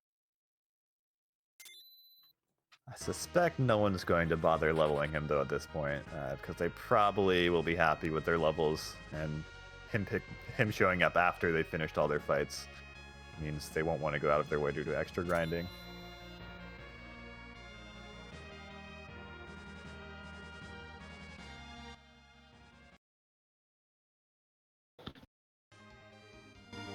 Now, Inven is just that one moon check away where he's heading immediately to being in go mode, because he will receive the crystal after completing this last objective.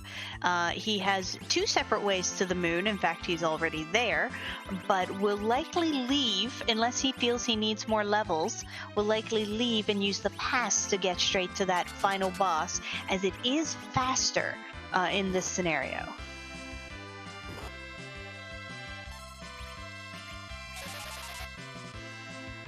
I'm not sure quite what level Inven got to. I would guess probably around 40 for Cain and Yang. Yeah, each of his characters other than Fu got 10 levels. I just don't know what levels they were at before that. Yeah, so that's probably around 40, which could do Zeromus at that level. We'll see how cheeky Inven feels. Typically, he would go closer to 50, but with Fusoya, you can get by with fairly low levels. Yeah, the Tella, I believe, came from the tower. No, not the Tower of Zod. Where was Tella? We have seen Tella, though. He came from Baron. Oh, yes, that's where he was. So something to note is our runners are using some pretty different parties across Flurry, Moonblaze, and Invenerable. Moonblaze choosing to take Tella to be an agility anchor. Flurry ditching the Sid and Yang in exchange for using Rosa, Edge, and Cain. Alright, so Inven is feeling confident, heading directly in to the Zeromus fight. I can see a little bit higher level than I thought. It looks like 49 on some of his characters. Oh yeah, it looks like Palom, who he's had since the beginning, is 51. So that, if that is the case, and yeah, it is. No, don't know if he has white yet, because I think so she that's learns that actually, a bit later. Yeah, 1 level short. 52 is white for that twin. So she'll probably just be on curing duty. Should be fine, just berserking his characters and probably just doing a fairly standard fight that way. Oh yeah, especially with Fusia there with Nuke. You don't really need her for that. Honestly, I would not be surprised if Invin doesn't bother with the nukes. Fusoya, not the strongest late game mage, and those nukes do have a very slow animation, so sometimes not really worth, even though it does a large amount of damage, just a long time to do that. It is. However, we do bring up a really important question now, as Invenerable, our first runner, is heading to the final boss. One of the donation incentives we will be offering is to have a donation bid war for a specific Zeromus sprite. For those unfamiliar with this randomizer, one of the settings, you can technically turn it off, but not many folks do. It randomizes which sprite the final boss here, Zeromus, has. And no matter what sprite it is, the boss script will still be the same, but it's always a nice guessing game to see who we're going to be fighting here. So let us see. In this case, we've not picked anything. It has been completely randomized. So let us see who our Zeromus will be today. My guess is always Ultros. Let's see if it is this time.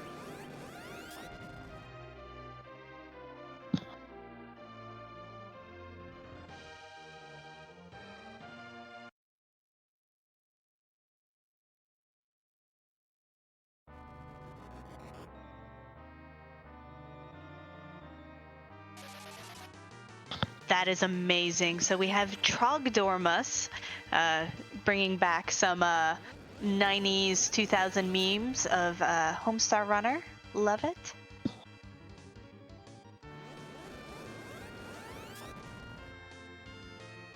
Okay, so we actually see Inven using the crystal a second time.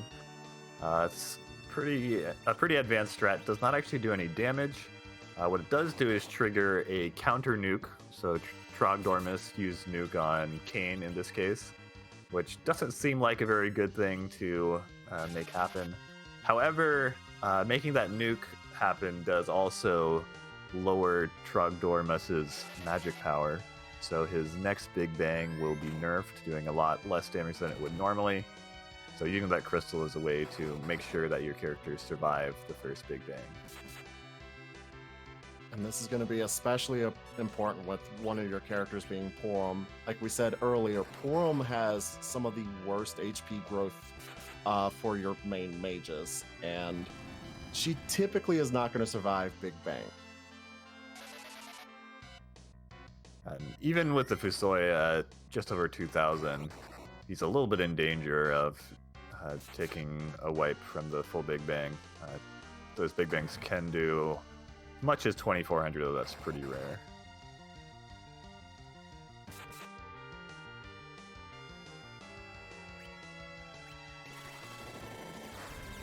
So Flurry on the other screen is our second runner to complete the Giant. I think he still needs to check on that Palom, but he'll be in go mode shortly. Moonblaze, I think, might have taken a wipe. I thought he was ahead of Flurry, but fell just slightly behind, but he'll be there shortly as well. Moonblaze looked like he did a little bit of grinding here in the Giant before taking on the Dark Imp. Ah, that makes sense. So Flurry skipping that grind, let him pull a little bit ahead for now, but things could go either way, I think, depending on how the final fights turn out.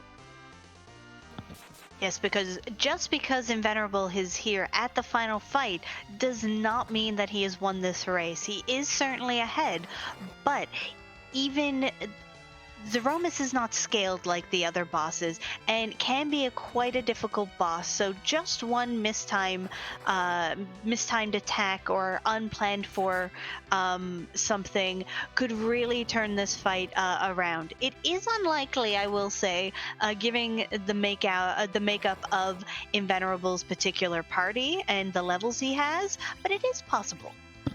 Yeah, he does have a pretty safe setup here with the 3 Berserkers going, and they all have high HP totals. I think the one risk scenario is if a high Big Bang roll takes out both Fusoya and Porom, and the other 3 characters are still berserked, then Inven would have no way to cure up and could potentially be in danger from a Big Bang at that point. But that'd be several things would have to go wrong for him to end up in that scenario. Yeah, so long as he's doing the damage fast enough, it won't be an issue at all because he will outspeed a lot of the things which could bother him.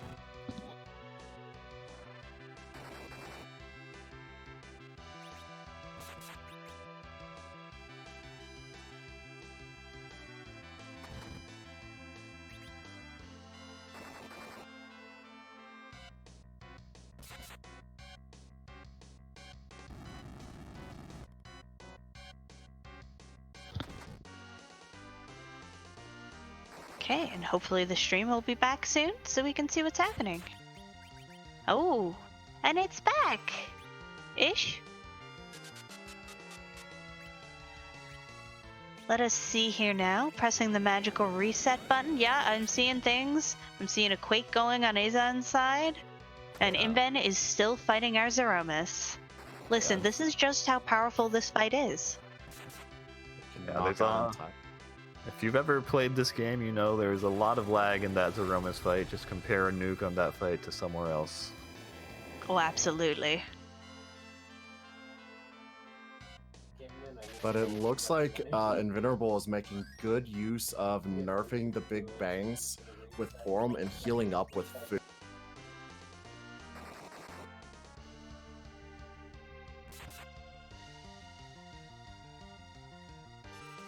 So yeah, those silk webs we see coming out on Inven's screen, those are for the same purpose we mentioned before with the crystal, triggering that counter nuke in order to nerf the next big bang. The timing on those does need to be more precise than the first nerf. There's a pretty narrow window in between when you see Zeromus or Trogdormus shake, and then before he uses that big bang where you have to land that item before in order to get the counter.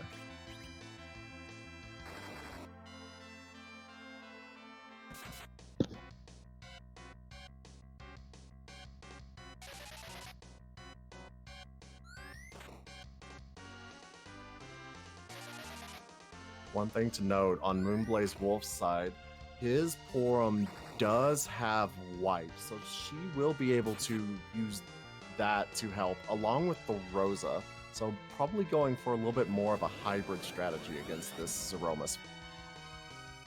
And on Flurry's side, he looks like does want more levels, probably for his white mages, either just to keep them safer with more HP, or maybe you're going to try to learn white.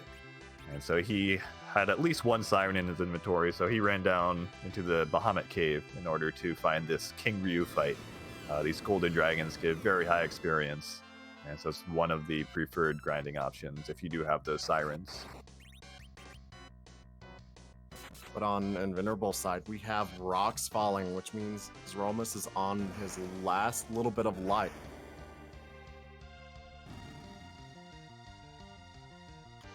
And making use of a strategy Penguinator mentioned earlier and using Porum to kamikaze onto Zeromus.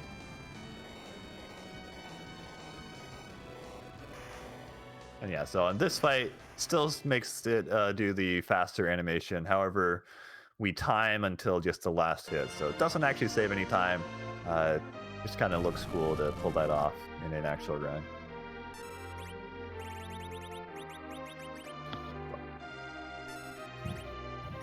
So now that Moonblaze is also in the fight, it shouldn't be too much longer until we have our next finisher. It does look like Moonblaze is going to be using some different strats, or at least slightly different strats, taking advantage of Tella and his lower agility in order to set him as an agility anchor. So that could definitely have some good effects here. And Moonblaze Wolf's party is also more leaning towards magic, so he's going to be using reflected spells. So white with Rosa and Porum, and probably nuke with Fu, along with berserking that edge, so he will just be doing physical attacks. So one more advanced strat for Zeromus is if you purely reflect spells, then you actually don't have to do as much damage.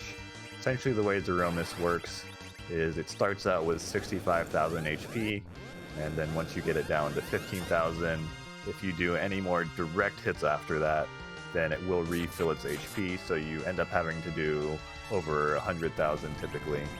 But if you purely reflect spells, that refill never triggers, so you only have to go through the original 65k. And so if that edge stays berserked, then Moonblaze won't quite get that refill skip, so he'll have to go through the full amount. Whereas if he ends up going for pure reflex or stops that edge from attacking before that cutoff, then he could end up with a slightly faster fight, not having to do as much damage.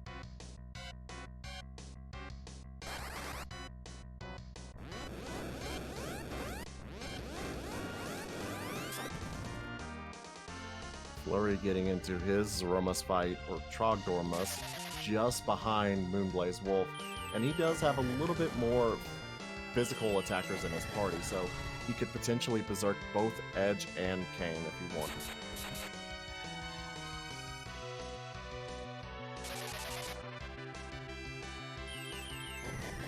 Yeah, I'm guessing these edges have pretty good weapons. I saw some Murasames, some ninja swords strewn about the seed.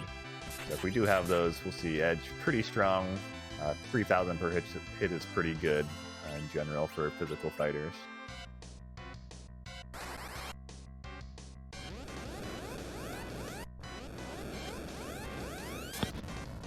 This just means more Trogdor.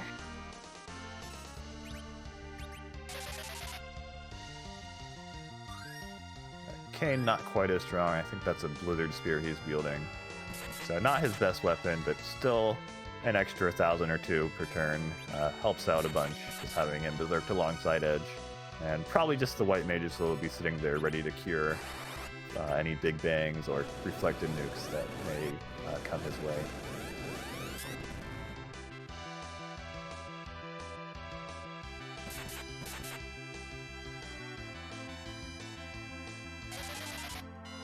Aizen is getting close to wrapping up his run as well, checking this Moon character. Going to be rewarded with his Palom, and I believe he just has the Giant left after this. And that honestly shouldn't take him too long.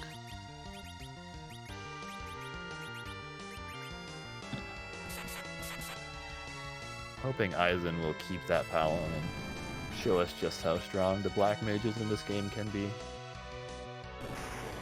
He's thinking about it. Choosing not to take him. I can't blame him here because Palom is coming at a low level, even with the bonus experience from TM key items and being behind. Still would have to do some extra grind.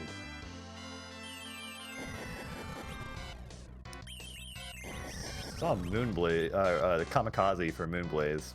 Might have also been going for that swag killer. Maybe just felt like Fusilier wasn't getting much done for him. Did also see a Unicorn used on Flurry's side, which is probably the most advanced strat we currently have in this game. The Unicorn item does a spell on your whole party, which is, I think, called Bassoon in some other games.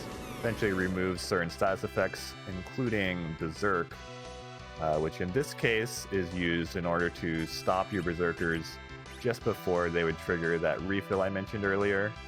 And if you're able to time it right, then you can use that in tandem with reflected spells in order to get a faster reflect kill while still making use of your Berserkers initially.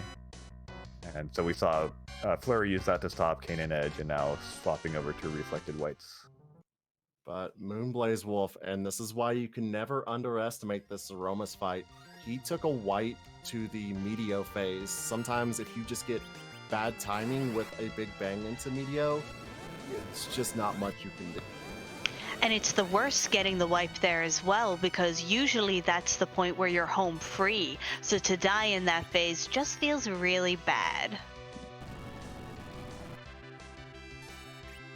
Alright, if Flurry did this right, he should be on the verge of getting the kill. Just 1 or 2 more spells. Haven't been counting the damage exactly. Hopefully he has the count in mind.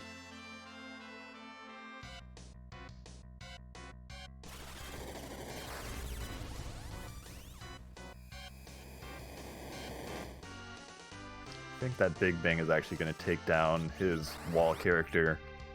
So not a wipe for Flurry, but he's set back slightly from having Edge gone, so the spells have nothing to bounce off of. Is remembering that Edge did have that Star Bell and holding off on reviving him, or it looks like he's healing the. Yeah, I think there's about to be a full party virus, so he does need to get healed. Did he make it? Just barely. Oh, under the wire there.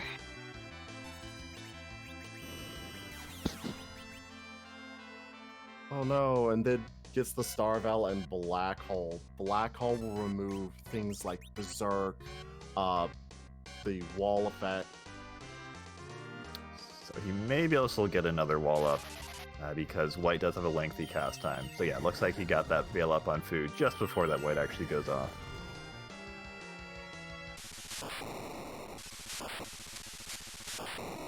And there's the flash. Flurry wrapping up his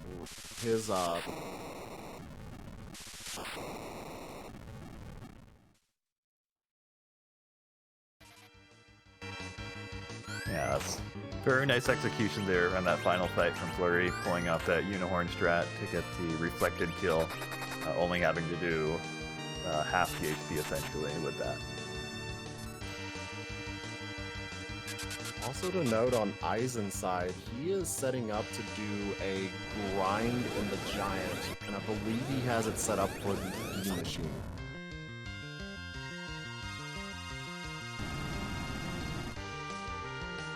And so the idea behind that is this Searcher, when it's by itself, is going to summon a Dragon Machine, or Clockwork Dragon, or D Machine, whatever you want to call it, which is a very high experience monster, I believe 41,000 or so. And so you can do that repeatedly, and also make use of that life which we mentioned earlier, throw life potions as it dies in order to get doubled experience. And it does have a lot of HP, but it is vulnerable to that weak spell. So just use weak with Fu, and then your next character can give it a whack, and that should take care of it. Again, weak puts it at single digit HP. So do that repeatedly, you can cycle through, get a lot of experience very quickly.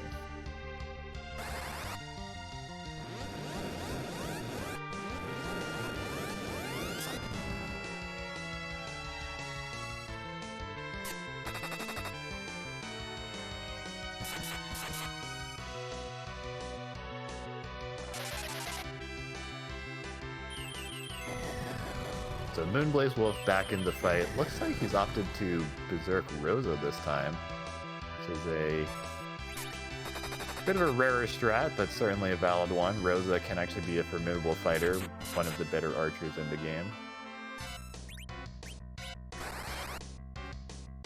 Right setup, especially with the right setup, Rosa can do a lot of damage with a bow and arrow, especially since White does have a slower cast time. It isn't a half bad idea to go ahead and have her Berserk. And with Fu and Porum there as well, then it doesn't really matter too much that Rosa's not a healing duty. There's plenty of people to cover that.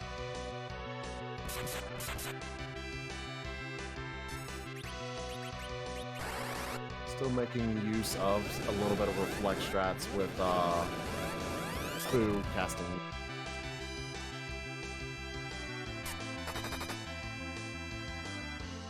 And by looking at the credits, we do know that the magma key was sitting in the underground. So other than for a key item number, completely useless.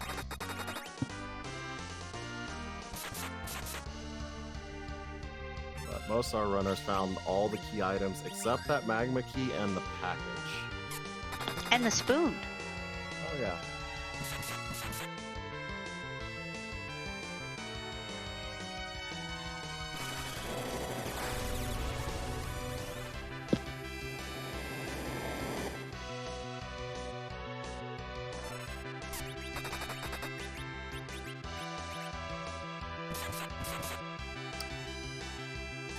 So these big bangs for Moonblaze Wolf are a little bit scary, with fairly low HP totals on Fu and Porum. Although Rosa does have a lot of HP, she's probably 55 at least, which is quite a bit higher than is strictly necessary, but definitely doesn't hurt to have the extra buffer. And so as long as she can stay alive and that black hole will remove that berserk periodically, then she should be able to save the party if anything does go wrong.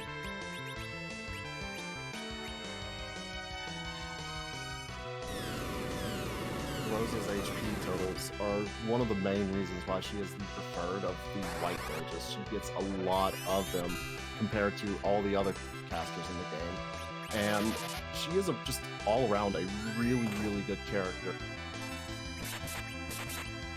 Alright, so we do see a Meteo coming out, so under 10,000 HP left. So just a few more hits from Edge or maybe a nuke should do the trick. Plenty of HP totals on Moon's party, should be fine.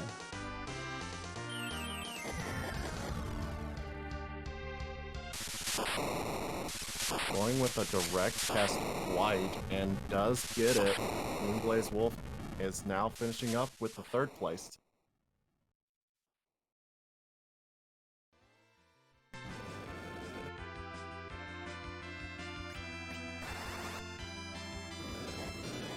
And that just leaves Eisen, who is should be just about done with this D-Machine grind. I don't know how much he wants to grind. He might be hoping to get Porum to like level 60 to get the high HP totals that Moonblaze has on Rosa just to keep her safe. So you really don't need to do all that many D-Machines typically. They just give so much experience, and combined with that life glitch, you get high levels very quickly with this fight.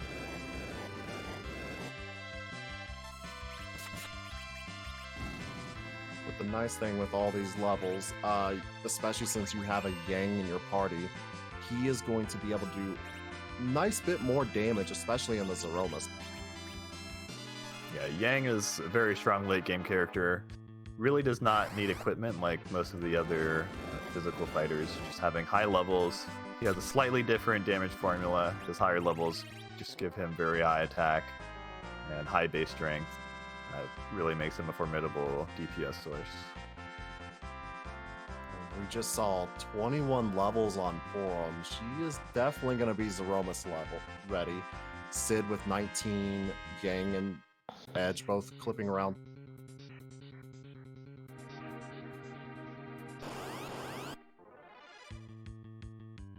Yeah, it just goes to show how good that D-Machine grind can be, especially when you're looking for an alternate set of like level up scenarios. There are items called Sirens, which are Japanese only, which can be used in order to summon the rarest encounter in a room. And there's a few known spaces which are good for summoning high experience, fairly easy to kill monsters. However, in this set, Sirens, I'm not even sure if they're available at all or whether they're just a lower likelihood. So it means our runners tend to need to know an alternate method of leveling up. So the Giant tier, especially where it's mandatory here, perfect spot to do so.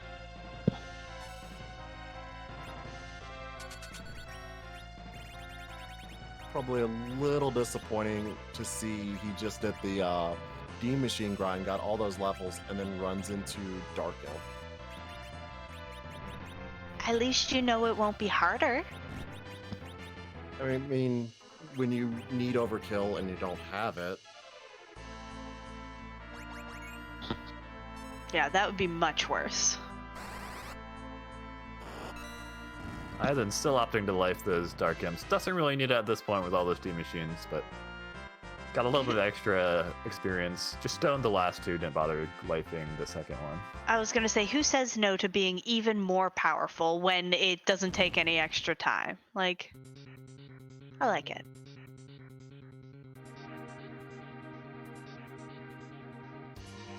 And just a note, since those Dark Imps don't come with the boss flag, Stone Strats are another useful way to take them out very, very quickly, especially if you're not going to want a life glitch. I like the confidence from Aizen, saying, I have a lot of levels, I don't need a heal, I don't need to save, I'm just walking straight into the CPU spot. It's beautiful. I love everything about it. I mean, how often do you get to see Porum with over 2,000 HP? Right? She could actually potentially survive a Big Bang there. She still didn't survive against Octomam. Well, that's Octomam, let's be real.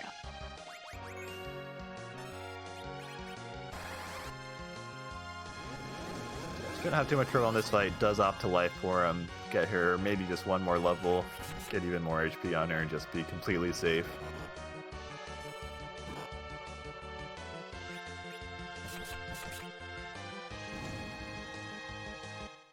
And of course, Yang and Sid sitting up with over 5,000 and Yang approaching that 6,000. I'm not sure what edge weapons Aizen picked up. I think not quite as good as the ones we saw on Aizen and Moonblaze and Flurry's edges. Because only doing 2,300 there versus the 3,000 I saw on the other screens. So not quite as strong of an edge, but with the high-level Yang and the other high-level characters, he still should be in very good shape for the final fight. Now we just have to see whether he'll keep that Cecil or not. Ha ha ha. If he does want an anchor, it could be good to have a level 1 character. Absolutely. And still wouldn't do that bad with the Excalibur if he hadn't sold it already. I don't know if you'd want to take a Paladin Cecil as your agility anchor, though, just because it's around 13 is his base agility. Well, there was a cursed ring floating around earlier, so if they still have that, then, well, really anyone's fine, but just having the level 1 character makes you guaranteed to have fastest possible characters. Yeah, absolutely.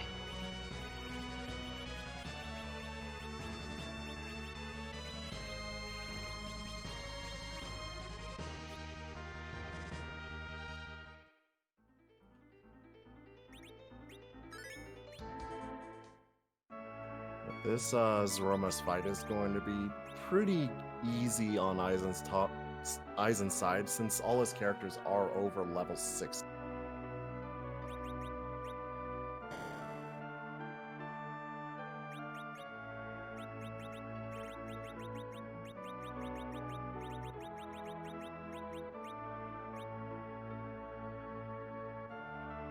So we'll see if Aizen decides to cast any spells offensively in terms of whites or nukes, or if he just purely relies on berserks. Either way, I think is valid. I think I would go for pure berserk with this party.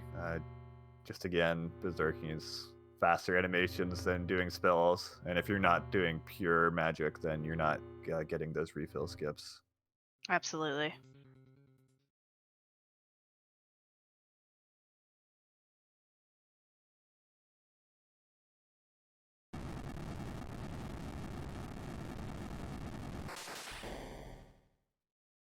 I think this is still Fusoya in the middle as the agility anchor, so not really worrying about anchoring anyone, making people particularly fast, which is fine with this party. I mean, level 60, you don't need to worry too much about manipulating all the small details. Yeah. No, not so much at that point.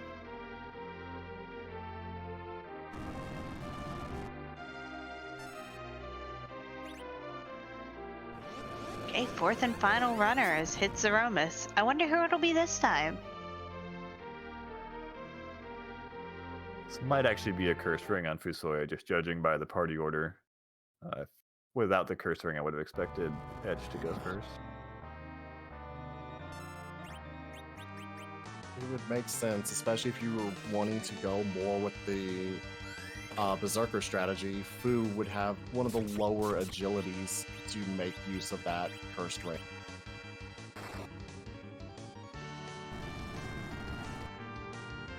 So just berserking up, making use of that Bacchus wine. I think there was one found in the Troya armory. Fortunately, only one Bacchus means it's a little bit slow to get everyone berserked, but once they get set up, you'll start tearing through that HP really quickly.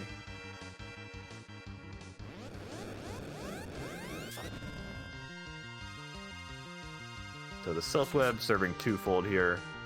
Slows down Zeromus just a little bit, and also triggers that counter nuke in order to nerf the next Big Bang. And The nuke landing on Yang, he's still at over 4,000, so don't even really have to worry about healing that.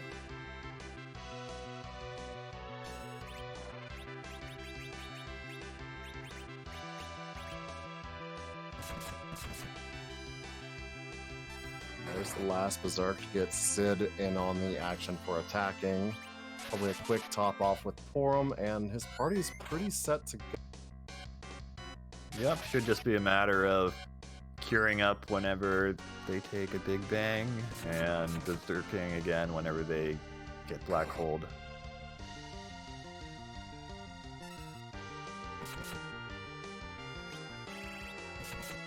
So what are some of the other donation incentives we'll be doing for this run? Well, the usual donation incentives are, as mentioned earlier, we are ensuring that there is mandatory Twin Harp in all of the flag sets that we're going to be offering. We have also built, I think we're still tweaking a couple of them, but we have arranged to have flag sets based on each character being the main, and there will also be a guaranteed character to come with them. So not only will we be bidding on those flag sets, we will also have the opportunity for naming incentives for, I believe, 2 names, because we will guaranteed have 2 guaranteed characters for each flag set. So we know no matter which one wins, 2 characters will be assured. So we will be able to name those characters. We also will have a bid war for what that music is for the Twin Harp. That will definitely be there. And also, what will the Zeromus sprite be? And all of those, like both the Zeromus sprite and the Twin Harp music, will be custom programmed and designed for RPG Limit Break specifically. So they will be new to the pool, never seen before options. And one thing that I'm not sure we noted earlier, these runners have agreed that for this race and any prospective RPG Limit Break race, they will keep their starting character, who's kind of their protagonist in the story of their objectives. Yeah, absolutely. So that will guarantee that no one who is named will be lost. And there's the flash. We have completed. That was our last runner. They are done.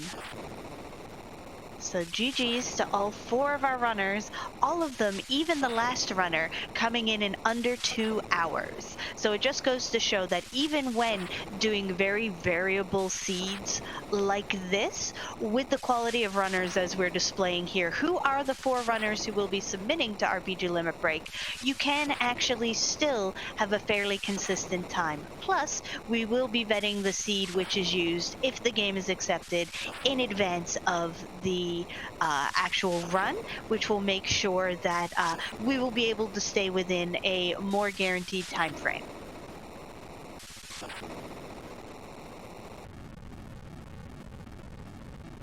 And yes, we did have one off-stream runner, but because we do have backup runners set up for this. But that being said, all of our actually all of the runners have finished. They are all done. Eizen Tayama did come in 5th. Our background runner, Scratch Dragon, did actually come in 4th. So that's 5 runners who came in under the 2-hour mark. Yeah, Scratch Dragon came in just after Moonblaze Wolf. Not on this restream, but he was running on the side. And I mean, all of the runners very, very good. The only thing we really didn't get to show off was the moon checks, but beyond that, you know, pretty easy to get under a 2-hour mark. Yeah, absolutely.